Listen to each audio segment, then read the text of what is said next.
and to run with a breathing I go, to right the unrightable wrong, to love pure and chaste from afar, to try when your arms are too weary, to reach the unreachable star. For this is my quest, to follow that star, no matter how hopeless, no matter how far, to find the right without question or to be willing to march into hell for a heavenly cause. But I know if I only be true to this glorious quest, that my heart will lie peaceful and calm when I'm laid to my rest.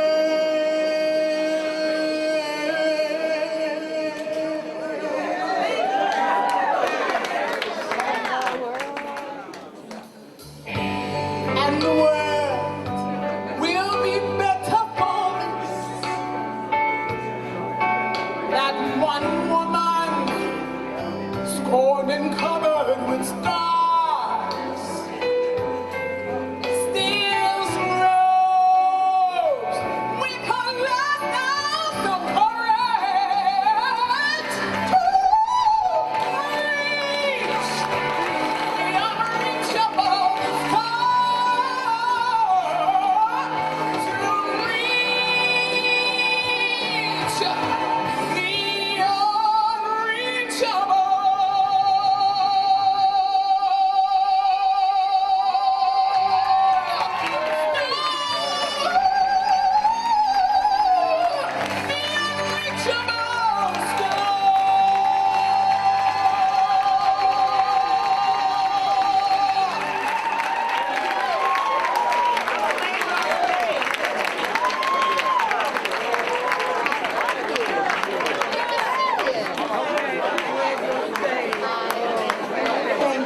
We are now ready to introduce the unreachable star. Could you come to your feet? Stand, please, in honor of our Queen Mother, the unbelievable, phenomenal, wonderful educator extraordinaire, believer in our children and in us, motivator. Now listen, she takes one step at a time. One step at a time. Oh, let's clap for each step. Amen. Yes. Yes. She said, I'm not wheeling in here, I'm walking in here. I got it like that.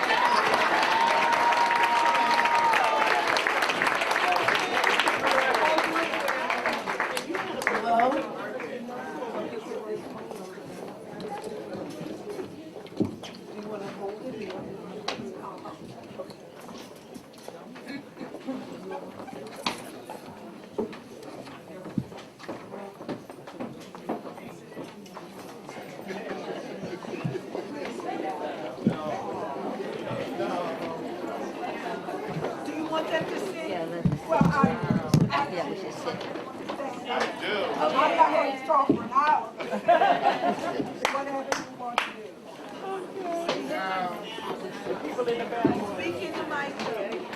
My beloved one.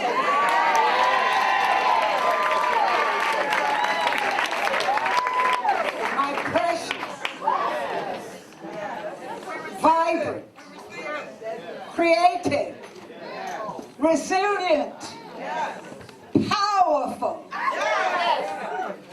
I call you my beloved because because you have not been told often enough about your speciality. All right. Your uniqueness, your gifts, your power. Yes. Your audacity, and how dangerous you are. My beloved ones. My heart is full of you. Glory.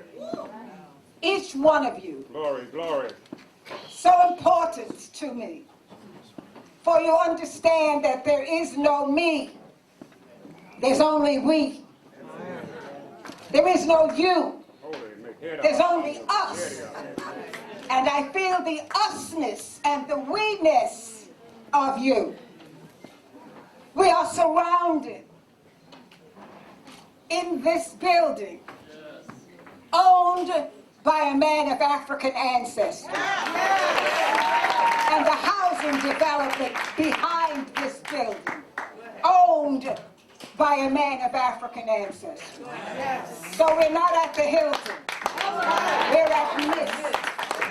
The mist that rises early in the morning. Amen. The sun comes out and dissolves that mist. But tomorrow morning, the mist will rise again. It is not accidental that we are gathered here. Glory, glory, glory. When Sheila first came and asked me, I said, no, it's not about me. I'm just a vessel. Yes. It's a spirit that speaks through me. It is the ancestors who built the pyramids. And now look at us in the project. Glory. That speaks in my heart. Glory be, glory. It is the memory of those millions who walked across from the west side of Africa Yes. to enter the door of no return, whose names we cannot call, but who believed in what we could do and who we would be. For those that drowned in the angry ocean, Yeah. threw themselves overboard so that their children would not be slaves. Yes. But it is also for some of the men of African ancestry who manned some of those slave ships. They did not know the nature of their employment at that time. And some of them only made that trip once. But others, out of the horrendous experience that they witnessed, decided that they would go back again. And they would take something with them to give to the desperate people on these slave ships. And so they found okra seeds and yam tubers. And they hid them in the hair of the enslaved people. They couldn't speak to them in their language. But the message to them was, I can't take you home again. I can't give you the capacity to endure the brutality that you now must suffer. So we want to give you something that if you nurture it, if you water it, if you fertilize it, it will give you strength and power so that someday you may once again know what it means to go home. And I wear beads and bangles in my hair. They are my okra seeds and yam tubers. So that when I look at the children in the prisons, many of them who do not know who they are or why they are. When I look at the children in school, as a regent, when I would visit schools and the children would say, but can't you get me a textbook? Can't you get me a lab? I've got to take a regent's exam. And here I was, a member of the Board of Regents, but I couldn't get them a textbook. I couldn't get them an experience in a lab. I couldn't get them a certified teacher. And I thought about those men on the slave ship. He left them something. I've got to leave something. Some words, some message, some look, some embrace to empower them and give them hope. And so you have been my yam tubers and mustard seeds. That wherever I go, I embrace you. Yes.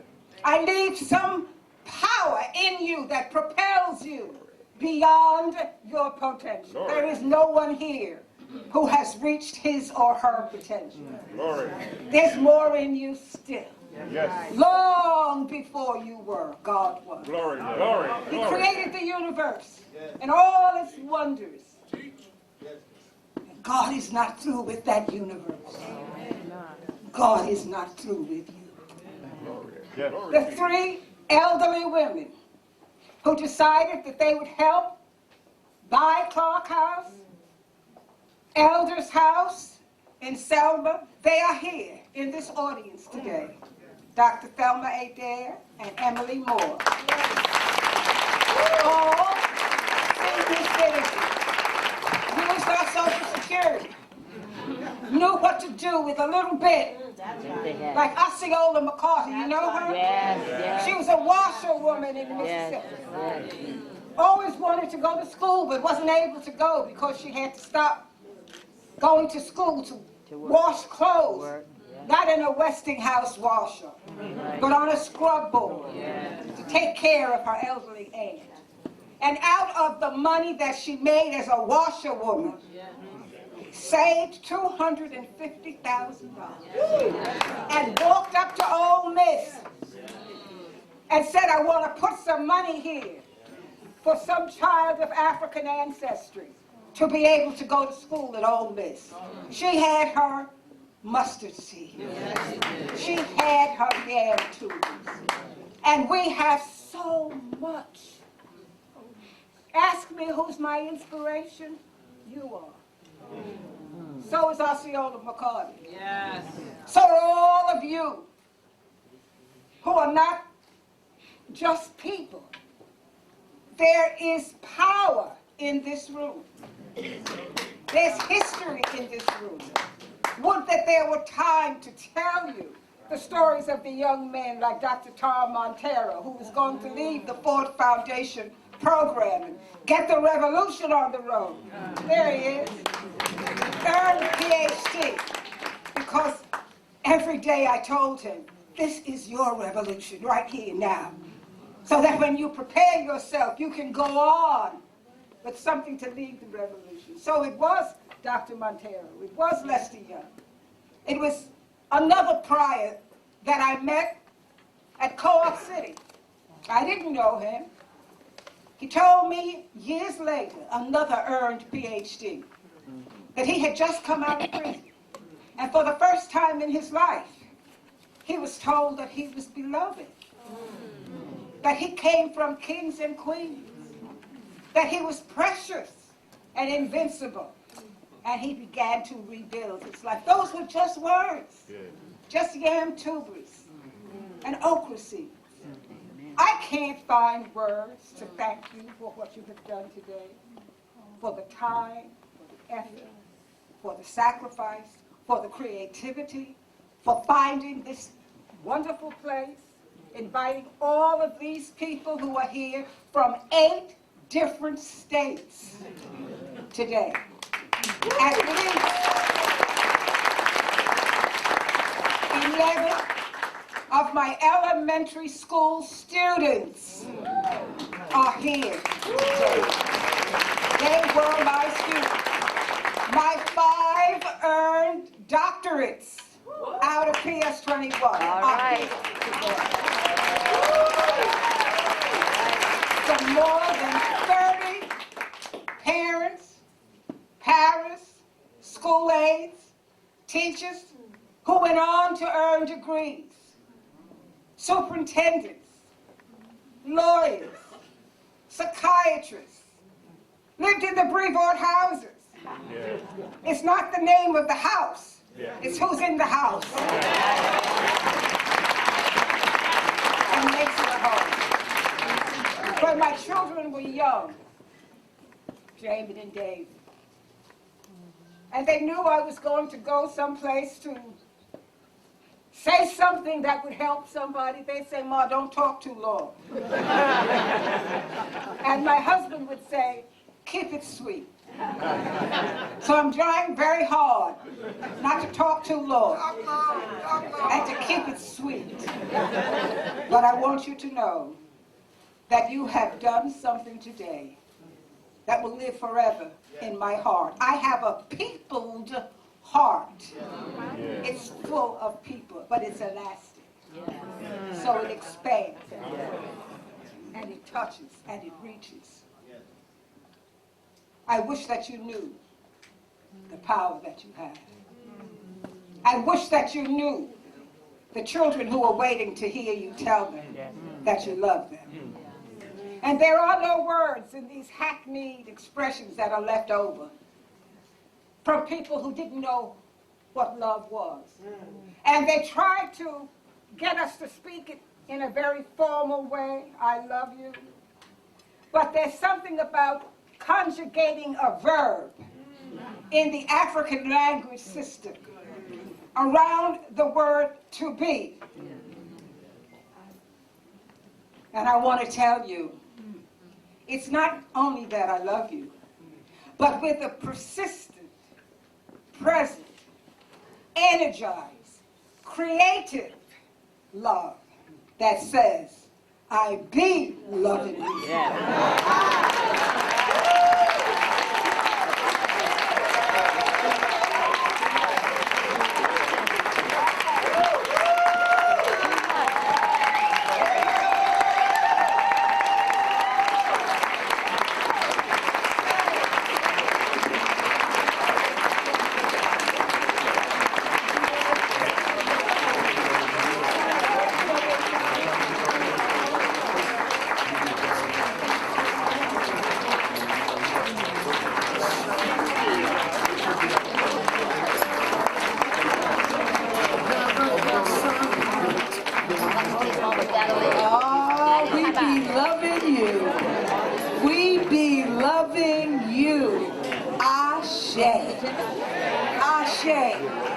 We be loving. Oh, that's my mother's oxygen. She gonna be 92, so she figured she ought to be in it. So we just want to let you know.